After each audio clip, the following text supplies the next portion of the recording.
और संविधान पूजने के साथ ज़रूरत है उसे पढ़ने की, उसे समझने की, क्योंकि किताबें चुप रहती हैं और उसको जिसने पढ़ लिया वो जीवन में बोल भी सकता है, लड़ भी सकता है और अपनी आवाज़ को बुलंद भी कर सकता है। इसके बाद हो गया मैडम, तो चलिए माननीय सदस्य कल्पना मुर्मू सोरेन जी। अध्यक्ष महोदय, बहुत बहुत धन्यवाद। ये मेरे लिए काफ़ी हर्ष का विषय है कि आज मैं विगत हमारे 5 वर्षों की हमारी अबुआ सरकार के शिक्षा क्षेत्र में उन्होंने जो कार्यरत किया है, उनके उल्लेखनीय कार्य को और आगामी आने वाले कार्यों को सदन के पटल पर रखूंगी। अध्यक्ष महोदय, भारत का संविधान प्रारंभ होता है एक पंक्ति से, हम भारत के लोग। वास्तव में अगर देश का अगर आपको देखना है तो उस भौगोलिक क्षेत्र से नहीं, आप किसी देश के गौरव को, किसी देश की सभ्यता को उनके लोगों के द्वारा पहचानते हैं। और जिस तरीके से आज आखिर देश में हमारे जो बच्चे हैं, हमारे युवाएं हैं, अगर वही शिक्षा के क्षेत्र में उनकी स्थिति बदतर हालत की रहेगी तो आप समझ सकते हैं कि राज्य का क्या हालत होगा। आदरणीय हमारी पूर्व शिक्षा मंत्री जी बोल रही थी, बहुत अच्छा लगा उनकी बातें सुन करके भी। लेकिन आप सभी जानते हैं कि पूर्ववर्ती सरकारों ने हमारे झारखंड में शिक्षा के क्षेत्र में क्या किया है। डबल इंजन सरकार क्या कर रही थी। मैं ये बताना चाहूँगी कि हमारे झारखंड के सरकारी स्कूल बंद हो रहे थे। हमारे क्षेत्रीय जो शिक्षक थे उनके पद की नियुक्ति नहीं हो रही थी, उनको समाप्त कर दिया जा रहा था। महोदय जी, सवाल है दृष्टि का, सवाल है नियत का कि आपकी नियत कैसी थी। आज भी हम 5 से 6 वर्षों तक हम झारखंड के विद्यालय बंदी का विषय क्यों उठाते हैं? इसलिए उठाते हैं क्योंकि इनकी सोच जग जाहिर हो गई थी जो इनको झारखंड की जनता ने 2014 में दिया था। किसी भी अगर आपने स्टडी किया होगा, देश में किसी भी लोकतांत्रिक सरकार ने किसी भी राज्य में 20% से ज़्यादा स्कूलों को अगर बंद कराया है तो मुझे लगता है कि झारखंड का नाम उसमें आता है। और मैं आपको कुछ दिखाना चाहती हूँ। ये दिसंबर 2018 का हिंदुस्तान टाइम्स का है। इसमें हेडिंग भी था कि Jharkhand government is planning to shut 6,646 schools, और ये पहले चरण का था। और उस समय हमारे गठबंधन के लोगों ने ये धरना दिया था। नहीं तो ये सेकेंड फेजेस में अगर आप इसका दुगना कर लीजिए तो 6 से 12, 13, 14 हजार स्कूलों का बंद करने की इनकी सोच थी और इन्होंने ये बंद भी किया। अध्यक्ष महोदय जी, मैं ये कहना चाहती हूँ कि जिसके घर में पहली पीढ़ी ने अगर पढ़ाई नहीं की है तो जो उसकी दूसरी पीढ़ी होती है वो दोयम दर्जे के विद्यालय में जाकर के अपनी शिक्षा ग्रहण करने के लिए विवश हो जाते हैं। कहने का अर्थ है कि भारत के अंदर एक और भारत, एक ऐसा भारत जो अच्छे विद्यालयों में पढ़ रहे हैं और एक ऐसा दूसरा भारत जो दोयम दर्जे के विद्यालय में पढ़ रहे हैं। मैं दोयम दर्जे का जिक्र इसलिए कर रही हूँ, ये सिर्फ सरकारी स्कूलों के लिए नहीं है, ये हमारे निजी स्कूलों के लिए भी है। क्योंकि ऐसा नहीं है कि निजी स्कूल जहाँ भारी भरकम फीस दे करके उनकी पढ़ाई की व्यवस्था बहुत अच्छी होती है, बल्कि सच्चाई ये है कि अगर आज भी भारी संख्या में जितने भी प्राइवेट स्कूल्स हैं वहाँ ना तो फैसिलिटीज़ अच्छी है, ना ही वहाँ पर में हमारे जो टीचर्स हैं वो ट्रेंड है। आप अगर बराबरी का हक ना मिल सके, इसलिए इतिहास में एकलव्य का अंगूठा काटा था। ये महोदय जी मैं कहना चाहती हूँ कि क्षेत्रीय भाषाओं के लिए या शिक्षा की व्यवस्था को सुधारने के लिए या शिक्षा कर्मियों के लिए ये उसी तरीके की पूर्ववर्ती जो सरकार थी, डबल इंजन की सरकार, इन्होंने हमारा अंगूठा काटने का काम किया था। आज ये झारखंडी सरकार, ये बुआ सरकार अच्छी शिक्षा, अच्छे रोजगार, बेहतर रोजगार के साथ अपनी सोच को आगे रखती है। और क्योंकि जहाँ पे आदरणीय मैडम बोल रही थी, सदस्या बोल रही थी, कॉलेज की बात बता रही थी, अध्यक्ष महोदय, ये झारखंड आदिवासी बहुल इलाका है।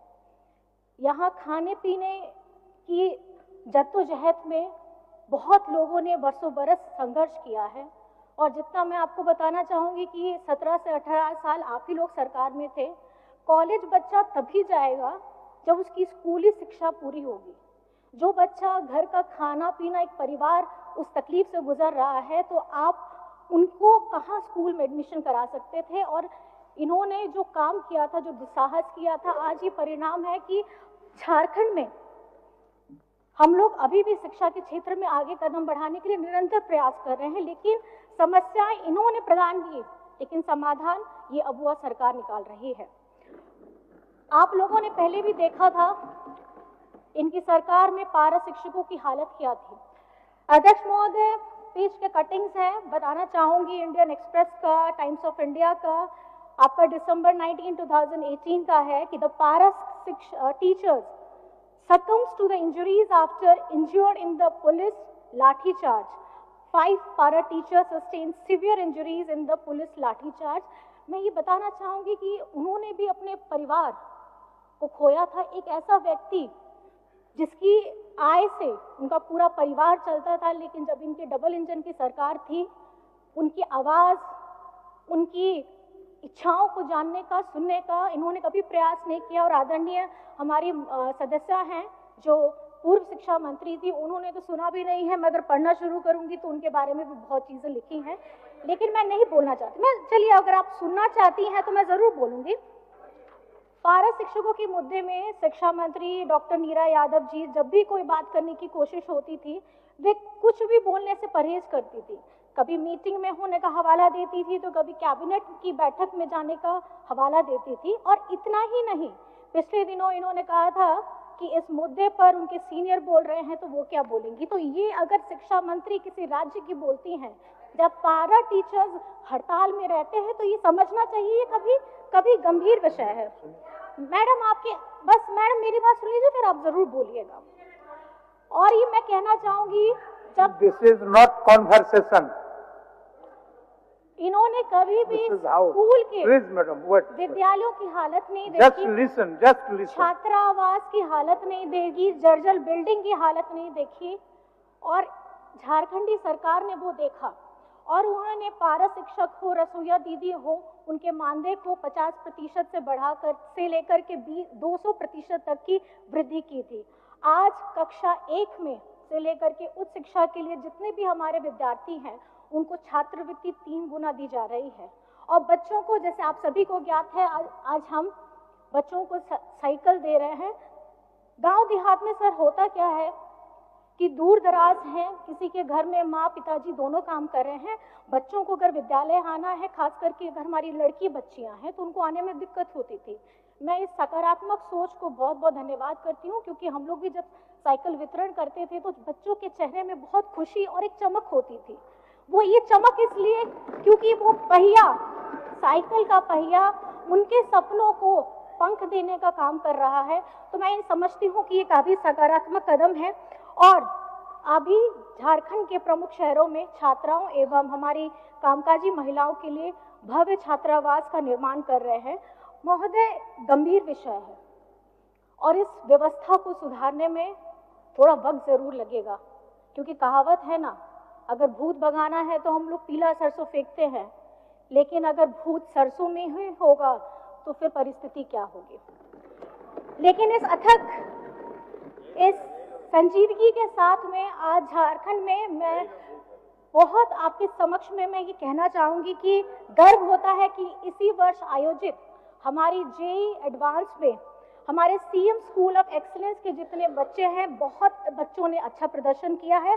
और कुछ बातें मैं आप लोगों के सामने में ये रखना चाहती हूँ कि हमारी झारखंड सरकार ने शिक्षा के क्षेत्र में क्या किया। लिस्ट बहुत लंबी है, मैं अध्यक्ष महोदय संक्षेप में आपको बताना चाहूंगी।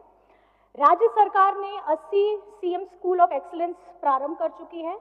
325 प्रखंड स्तरीय आदर्श विद्यालय का निर्माण पूरे होने के अग्रसर में है और आगामी चरण में पंचायत स्तर पर 4014 आदर्श विद्यालय को विकसित करने का लक्ष्य लेकर के हम बढ़ रहे हैं। नेतरहाट की तर्ज पर दुमका, पश्चिमी सिंहभूम, बोकारो में आवासीय विद्यालय प्रारंभ किए जा रहे हैं। राज्य में अवस्थित 203 कस्तूरबा विद्यालय एवं 57 झारखंड बालिका विद्यालयों में छात्रावास की क्षमता वृद्धि का काम किया जा रहा है। पहले चरण में 72 विद्यालयों में से के लिए 302 करोड़ की राशि आवंटित की गई है। 1050 उच्च प्राथमिक विद्यालयों में मैथ्स और साइंस के लैब प्रारंभ किए गए हैं। 5393 विद्यालयों में आईसीटी लैब की स्थापना की गई है। 3552 विद्यालयों में स्मार्ट क्लासेस प्रारंभ किए हैं। 28,945 विद्यालयों को टैब प्रदान किए गए हैं और पारा शिक्षकों के मानदेय में वृद्धि के साथ साथ अब ईपीएफ की कटौती भी प्रारंभ हो गई है। विगत वर्षों में 12,816 graduated train teachers, 2,612 post graduate teachers और 585 लैब असिस्टेंट सहायकों की नियुक्ति की गई है। 1300 विद्यालयों की मातृभाषा आधारित बहुभाषी शिक्षण व्यवस्था लागू की गई है। रसोइयों दीदियों के मानदेय में 2000 रुपए प्रति माह की वृद्धि के साथ साथ अब 12 महीने का मानदेय देने का निर्णय लिया गया है। आगामी वर्ष में हमारी सरकार 26,001 सहायक आचार्यों की नियुक्ति करने जा रही है। माननीय सर्वोच्च न्यायालय के निर्णय के बाद अब यह स्थिति स्पष्ट हो चुकी है। तमाम अड़चनों के बाद आज इसे पार करते हुए हम परिणाम जारी करने की स्थिति में आ चुके हैं। जिला एवं प्रखंड मुख्यालयों में state of art public library का निर्माण किया जाएगा। नई शिक्षा नीति 2020 के आलोक में नए पाठ्यक्रम पाठ्यपुस्तक बनाने के साथ साथ शिक्षक आदि की नियुक्ति प्रक्रिया तेजी से की जाएगी। अध्यक्ष महोदय, इसके साथ साथ मैं ये बताना चाहती हूँ, ये सोच, क्योंकि जिस तरीके से हमारी आने वाली पीढ़ी है, कहीं ना कहीं हम लोग हर एक आयु वर्ग के हैं, हमारे झारखंड के बच्चों का भविष्य कैसे उज्जवल होगा, उसके लिए सकारात्मक कदम जो कुछ और पॉइंट्स में इसमें जोड़ना चाहूँगी अध्यक्ष महोदय। हम लोग झारखंड के लोगों के बच्चों के पढ़ाई प्रशिक्षण से संबंधित कई योजनाएं लेकर आ रहे हैं। जैसे आपने सुना सीएम स्कूल ऑफ एक्सीलेंस है, tribal university, open university, skill university, नए डिग्री कॉलेजेस, शिक्षक बहाली, विदेशों में पढ़ने के लिए छात्रवृत्ति की योजना के साथ गुरुजी स्टूडेंट क्रेडिट कार्ड एवं एकलव्य शिक्षण प्रशिक्षण योजना, मुख्यमंत्री शिक्षा प्रोत्साहन जैसी योजनाओं को लेकर के आ रहे हैं। आईआईटी, आईआईएम, मेडिकल, लॉ आदि की निःशुल्क तैयारी करवाएंगे महोदय और प्रवेश मिलने के बाद उन्हें पढ़ने के लिए आर्थिक सहायता भी उपलब्ध कराएंगे। शिक्षा की ताकत अगर समझने के लिए हमें बाबा अंबेडकर साहिब जी की जीवनी पढ़नी चाहिए, क्योंकि संविधान की ताकत वही समझ पाएंगे जो इन्हें पढ़ पाएंगे अध्यक्ष महोदय। और संविधान पूजने के साथ साथ जरूरत है उसे पढ़ने की, उसे समझने की, क्योंकि किताबें चुप रहती हैं और उसको जिसने पढ़ लिया वो जीवन में बोल भी सकता है, लड़ भी सकता है और अपनी आवाज को बुलंद भी कर सकता है। अंत में मैं बस ये कहना चाहूंगी अध्यक्ष महोदय, मैं माननीय वित्त मंत्री राधाकृष्ण किशोर सर को, हमारे शिक्षा मंत्री रामदास सोरेन जी के साथ सुदीव्य कुमार सोनू जी को और राज्य के मुख्यमंत्री हेमंत सोरेन जी को इस बजट में खास करके शिक्षा के क्षेत्र में 12% से ज्यादा का बजट देने के लिए मैं बहुत बहुत धन्यवाद करना चाहती हूँ, क्योंकि उन्होंने समझा है अगर झारखंड का भविष्य आने वाला, उन्होंने समझ लिया है 25-50 वर्षों के लिए अगर काम करना है तो अभी से काम करना होगा और इसकी शुरुआत हमने पिछले 5 वर्षों में कर दी है। अपनी इन्हीं बातों के साथ मैं अपनी वाणी को विराम देती हूँ और अध्यक्ष महोदय, आपने जो मुझे समय दिया यहाँ बोलने के लिए, आपका भी बहुत बहुत धन्यवाद है। जय हिंद, जय झारखंड।